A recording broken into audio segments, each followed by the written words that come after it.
एक ऐसी जनजाति जिन्हें ये नहीं मालूम कि टाइम यानी समय किसे कहते हैं और भारत के प्रधानमंत्री नरेंद्र मोदी को क्यों खरीदनी पड़ी 12 करोड़ की कार और एक ऐसी जेल जहां कैदी किताबें पढ़कर अपनी सजा कम करवा सकते हैं। पर ये जेल किस देश में है और क्या आप जानते हैं कि दूध के विज्ञापनों में जो दिखाया जाता है वो दूध नहीं होता, पर फिर वो सफेद चीज क्या होती है? और दुनिया की सबसे छोटी बाइबल जिसे केवल एक पेंसिल की नोक पर बनाया गया है, और एक 9 साल का बच्चा कैसे बन गया खरबपति और बचपन में एक चूहे पकड़ने वाला बच्चा कैसे बन गया दुनिया का सबसे ताकतवर इंसान। यदि आप इन फैक्ट्स के बारे में नहीं जानते तो बने रहिए रहस्य टॉक शो की इस नई वीडियो के आखिर तक। नंबर 90। दोस्तों, क्या आप जानते हैं अमेज़न रेन फॉरेस्ट में एक ऐसी जनजाति रहती है जिनके पास समय का कोई कॉन्सेप्ट ही नहीं है। असल में एमनडावा नाम की जनजाति में time and space related linguistic structure ही नहीं है। जैसा कि हमारे यहाँ रात भर काम करना जैसी अवधारणा है, लेकिन अमोंडावा भाषा में समय के लिए कोई शब्द ही नहीं बना है। यहाँ महीने या वर्ष के लिए भी कोई शब्द नहीं है। नंबर 18। दोस्तों, क्या आपको पता है कि प्रधानमंत्री नरेंद्र मोदी ने अपनी कार बदल ली है? जी हाँ, मोदी जी की इस नई कार का नाम है मर्सिडीज मेबेक S650। ये कार कई जबरदस्त फीचर से लैस है। इस कार की बॉडी और खिड़कियों पर गोली और धमाके का भी असर नहीं होता। आपको बता दूं कि इस S650 कार की कीमत 12 करोड़ से भी है। इस कार की टॉप स्पीड 250 किलोमीटर प्रति घंटा है। इसे रेंज रोवर वॉगी और टोयोटा लैंड क्रूजर से अपग्रेड करके शामिल किया गया है। इसी कमाल के फैक्ट पर प्लीज वीडियो को लाइक कर दीजिए। नंबर 7। जिस उम्र में अपने बच्चे बर्थडे पर गिफ्ट की चाह रखते हैं, उस उम्र में रशेल बैकविट नाम की बच्ची ने अपने 9वें जन्मदिन तक गरीब देशों के लोगों को स्वच्छ पानी उपलब्ध कराने के लिए $300 जुटाकर डोनेट करने का फैसला किया। लेकिन अफसोस, इससे पहले कि रशेल अपने टारगेटेड अमाउंट को हासिल कर पाती, उससे पहले ही 9 साल की उम्र में एक रोड एक्सीडेंट में उसकी मौत हो गई। मौत के बाद जब उसकी कहानी लोगों के सामने आई तो तब लोगों ने रशेल के सपने को पूरा करने के लिए $1.2 मिलियन का दान दिया, जिसके बाद एक NGO की मदद से इथियोपिया के 60,000 से ज्यादा परिवारों की मदद की। नंबर 60। दोस्तों, क्या आपको पता है कि दुनिया में एक ऐसी भी जेल है जहाँ के कैदी किताबें पढ़कर अपनी सजा कम कर सकते हैं? जी हाँ, आपने बिल्कुल सही सुना। ब्राजील की सरकार ने अपनी जेलों में अपराधियों की भीड़ से बचने के लिए इस दिलचस्प तरीके को ढूंढ निकाला है। यहाँ के कैदियों को अपनी सजा कम करने के लिए एक किताब पढ़नी होती है, जिसके बाद उन्हें पढ़ी हुई किताब पर एक निबंध लिखना होता है, जिसमें व्याकरण और उनके लिखने की शैली को जांचा जाता है। एक किताब को पढ़ने और उस पर रिपोर्ट लिखने के बदले कैदी की सजा 4 दिन कम हो जाती है। सरकार के इस योजना के मुताबिक जब कैदी रिहा हो जाएगा तो उनके पास दुनिया के बारे में बेहतर जानकारी होगी, जिससे वो जेल से एक बेहतर इंसान बनकर निकलेंगे। अब दोस्तों, आपके लिए एक पहेली है। इस तस्वीर को ध्यान से देखिए और पहचानिए कि ये तस्वीर किस हीरोइन की है। नंबर 15। बॉक्सिंग जगत में भले ही टायसन फरी और एंथनी जोशुआ का नाम तेजी से उभर रहा है, लेकिन अभी भी सबसे अमीर बॉक्सर की लिस्ट में व्लादिमीर क्लिट्स्को बने हुए हैं। पर आप में से 99% लोगों को क्लिट्स्को से जुड़े इस फैक्ट्स के बारे में जानकारी नहीं होगी। एक बार यूक्रेन में एक नीलामी के दौरान व्लादिमीर क्लिट्स्को ने अपना 1996 का ओलंपिक स्वर्ण पदक एक खरीदार को नीलाम किया, जिसने उसकी $1 मिलियन की बोली लगाई। लेकिन आपको जानकर हैरानी होगी कि बिक्री के बाद खरीदार ने तुरंत क्लिट्स्को के सम्मान में पैसे देने के बावजूद पदक लौटा दिया। इसी अमेजिंग फैक्ट पर प्लीज दोस्तों इस चैनल को सब्सक्राइब करके इस घंटी को जरा दबा दीजिए। नंबर 14। दुनिया में बहुत से लोग ऐसे हैं जिन्हें जरा भी डर नहीं लगता। इनके मस्तिष्क की जांच पर सामने आया कि ये सिर्फ उनके ब्रेन पावर के कारण नहीं होता, बल्कि ये एक तरह की मस्तिष्क की बीमारी है। इस बीमारी को आर्पैक-वेटी डिजीज कहा जाता है। ये एक तरह की रेयर जेनेटिक बीमारी है। इसमें मरीजों के ब्रेन का वो हिस्सा काम ही नहीं करता जिससे डर का पता चलता है। नंबर 13। एडवर्टीजमेंट कंपनियां अपने विज्ञापन के लिए क्या कुछ नहीं करती हैं। अब आप दूध के विज्ञापनों को ही देख लीजिए। आपको जानकर हैरानी होगी कि टीवी में दिखाए जाने वाले दूध के विज्ञापनों में दिखाया गया दूध वास्तव में दूध नहीं होता।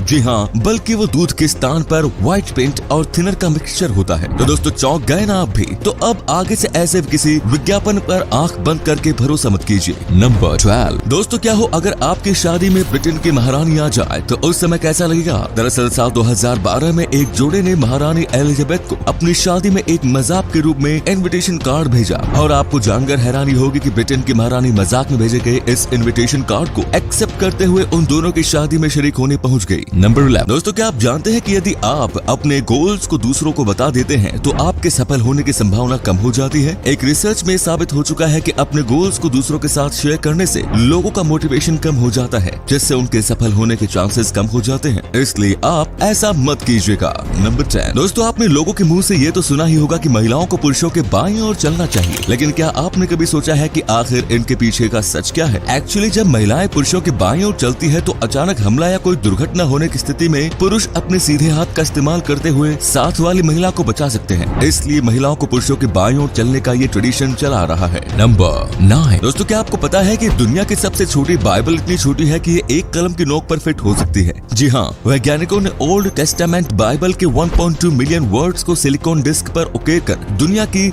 सबसे छोटी बाइबल बनाई है। इस बाइबल को नैनो बाइबल भी कहा गया है। नंबर 8। दोस्तों, वो कहते हैं ना कि हुनर किसी का मोहताज नहीं होता। नागपुर के स्वप्निल चौपकर ने कुछ ऐसा ही करके दिखाया है। 22 साल के स्वप्निल के पास कार खरीदने के पैसे नहीं थे, इसलिए उन्होंने खुद कार बनाने का निश्चय किया और मारुति 800 स्क्रैप से फॉर्मूला 1 मॉडल कार बना डाली। स्वप्निल बताते हैं कि इस कार को बनाने में उन्हें 1 साल का समय लगा और इसे बनाने में 1 लाख रुपए की लागत आई। नंबर 7। दोस्तों, एक 9 साल के बच्चे के पास क्या होगा? कपड़े, क्रिकेट किट, वीडियो गेम्स, खिलौने, किताबें, कलरिंग बुक आदि। लेकिन आज हम आपको दुनिया के सबसे कम उम्र के बिलियनियर से मिलाने जा रहे हैं। नाइजीरिया के महज 9 साल के इस बच्चे को दुनिया का यंगेस्ट बिलियनियर माना जा रहा है। इस बच्चे का नाम मोहम्मद अवल मुस्तफा उर्फ मोमफा जूनियर है। ये बच्चा महज 6 साल की उम्र में ही कई बड़े बंगले और महंगी गाड़ियों का मालिक बन गया और इसके बैंक अकाउंट में भी करोड़ों रुपए हैं। द सन की एक रिपोर्ट के अनुसार मोमफा जूनियर के पास अपना एक प्राइवेट जेट भी है जिससे वो पूरी दुनिया की सैर करते हैं। इनकी कमाई का मेन सोर्स ये है कि मोमफा जूनियर के पिता ऑलरेडी बिलियनियर हैं और उन्होंने अभी से ही अपनी प्रॉपर्टी अपने बेटे के नाम करनी शुरू कर दी। इस वजह से मोमफा जूनियर दुनिया के यंगेस्ट बिलियनियर बन गए हैं। नंबर 6। छत्तीसगढ़ की राजधानी रायपुर में स्थित नुक्कड़ कैफे ने समाज को नई दिशा देने का काम किया है। ये कैफे केवल दिव्यांग और ट्रांसजेंडर लोगों को अपने यहाँ काम पर रखता है। दरअसल इस कैफे में उन लोगों को रोजगार मुहैया कराया जाता है जो अपनी कमियों के कारण मुख्य धारा से जुड़ नहीं पाते। नुक्कड़ कैफे की शुरुआत साल 2013 में हुई। आज ये कैफे यूथ के साथ सीनियर सिटीजन का भी ठिकाना है। रोजाना बड़ी संख्या में लोग यहाँ किताबें पढ़ने व रंगभूमि में कलाकार अपनी प्रस्तुति देने आते हैं। इस कैफे की खासियत है कि यहाँ प्रवेश करते ही आपको अपना फोन जमा करना होता है। इसके बाद आपको यहाँ स्पेशल डिस्काउंट दिया जाता है। नंबर 5। दोस्तों, आप फेस्टिवल्स कैसे सेलिब्रेट करते हैं? शायद अपने परिवार के लोगों में खुशियां बांटकर। लेकिन आज हम आपको जिस शख्स के बारे में बताने जा रहे हैं उसने बिना खुद की परवाह किए लोगों के बीच खुशियां बांटकर अपने फेस्टिवल को सेलिब्रेट किया। यह घटना साल 2019 की है जब एक शख्स ने क्रिसमस से 2 दिन पहले एक बैंक लूट लिया और सारे पैसे सड़क पर फेंक कर चिल्लाया मैरी क्रिसमस। इसके बाद वो पास की स्टारबक्स कॉफी शॉप में गया और वहाँ बैठकर अपने गिरफ्तार होने का इंतजार करने लगा। दोस्तों, इस शख्स को लेकर आपकी क्या राय है? कमेंट्स में जरूर बताएं। नंबर 4। दोस्तों, मगरमच्छ से तो हर कोई डरता है, लेकिन क्या आपको पता है कि एक ऐसी चिड़िया भी है जिसे मगरमच्छ का कोई खौफ नहीं है? खौफ तो छोड़िए, ये मगरमच्छ के मुंह के अंदर से जिंदा लौट आती है। दरअसल इजिप्टियन प्लोवर नाम का ये पक्षी मगरमच्छ के दांतों के बीच फंसा खाना खाता है। दांतों के बीच से खाना निकालने के लिए इस पक्षी को मगरमच्छ के मुंह में घुसना पड़ता है। इस वजह से इसे क्रोकोडाइल बर्ड भी कहते हैं। इस पक्षी की वजह से मगरमच्छ के दांत साफ हो जाते हैं और इस पक्षी का पेट भी भर जाता है। नंबर 3। ब्रिटेन की क्वीन एलिजाबेथ द्वितीय दुनिया के सबसे ताकतवर शख्सियतों में से एक है। 95 साल की उम्र में भी क्वीन सोशल मीडिया पर सक्रिय रहती है। लेकिन सोशल मीडिया के अलावा क्वीन ज्यादातर अपने मोबाइल फोन का इस्तेमाल सिर्फ 2 लोगों से बात करने के लिए करती है। दोस्तों, क्या आपको पता है कि वे 2 खुशकिस्मत लोग कौन हैं जिनसे क्वीन मोबाइल पर बात करती है? ब्रिटिश जर्नलिस्ट जोनाथन सैक्रिडोटी बताते हैं कि क्वीन एक सैमसंग मोबाइल का इस्तेमाल करती है जो एंटी हैकर एन्क्रिप्शन के साथ आता है ताकि कोई भी उनके फोन को हैक न कर सके। क्वीन अपने मोबाइल फोन पर सिर्फ अपनी बेटी प्रिंसेस एने और अपनी रेसिंग मैनेजर जॉन वॉरेन के कॉल का जवाब देती है। जॉन वॉरेन क्वीन के दोस्त के दामाद है। क्वीन के पास इन दोनों में से किसी का भी कॉल आता है तो वो उस कॉल का जवाब जरूर देती है। इन दोनों के अलावा वो अपने बेटों के कॉल का भी जवाब नहीं देती। नंबर 2। दोस्तों, इस दुनिया में एक से बढ़कर एक कलाकार है। अब आप इस पिक्चर को ही देख लीजिए। इस कलाकृति को ब्रिटिश आर्टिस्ट साइमन बेक ने बनाया है। साइमन 10 साल से बर्फ पर कलाकृति बना रहे हैं। बर्फ पर ऐसी अनोखी कलाकृति बनाने के लिए साइमन अपने कदमों का सहारा लेते हैं। साइमन अपने कदम के निशान से अनोखी डिजाइन बनाते चलते हैं। साइमन की बनाई ये कलाकृतियाँ कई बार आधे किलोमीटर के लंबे लंबे चौड़े इलाके में फैली होती हैं। एक कलाकृति बनाने में साइमन कम से कम 12 घंटे लेते हैं। अब तक साइमन बर्फ पर 200 से ज्यादा कलाकृति बना चुके हैं। नंबर 1। रूस और यूक्रेन के बीच महीनों से चल रही खींचातानी ने एक भयानक मोड़ ले लिया। लेकिन क्या आपको पता है कि व्लादिमीर पुतिन रूसी सत्ता के शिखर तक कैसे पहुँचे हैं? चलिए हम आपको बताते हैं। रूस के राष्ट्रपति व्लादिमीर पुतिन की कहानी शुरू होती है सोवियत संघ के लेनिनग्राड यानी आज के समय के सेंट पीटर्सबर्ग से। जहां पर रहने वाले व्लादिमीर रोविच पुतिन और मारिया इवानोवना के घर पर 7 अक्टूबर 1952 को उनके तीसरे बच्चे का जन्म होता है, जिसको नाम दिया जाता है व्लादिमीर पुतिन। व्लादिमीर पुतिन से पहले उनके 2 बच्चों की बचपन में ही बीमारी से मौत हो गई थी। व्लादिमीर पुतिन का बचपन में उनके बड़े उम्र के लड़कों के साथ झगड़ा होता रहता था, इसीलिए उन्होंने बचपन से ही जूडो सीख लिया। पुतिन के पिता सोवियत नेवी में थे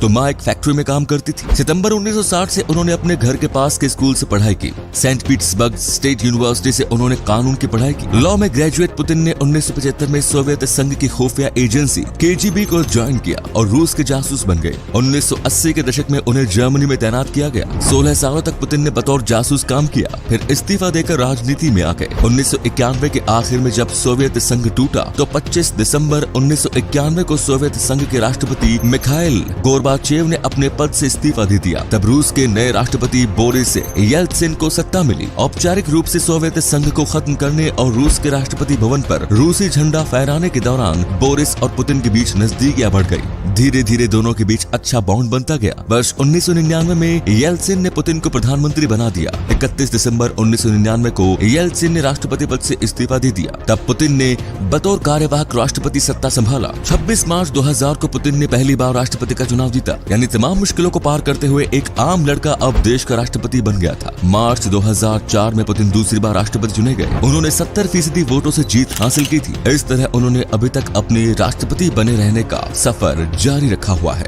तो ये थे कुछ अमेजिंग फैक्ट्स। वीडियो को शेयर जरूर करें दोस्तों, ताकि आपके दोस्त और जानने वाले भी जान सके कि आप कितने नॉलेजेबल वीडियोस देखते हैं।